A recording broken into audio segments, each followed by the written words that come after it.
Slobodno, mekše, znači pusti malo naprijed. Lagano, znači prste unutra. Ako prođe da ga ne nokutiraš, nego onako samo malo da plesne. Može.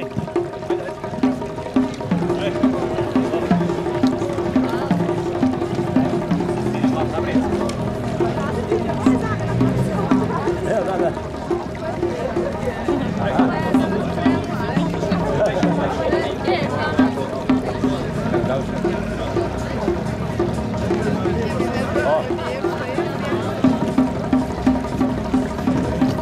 Ovo je prikaz elegancije na dijelu.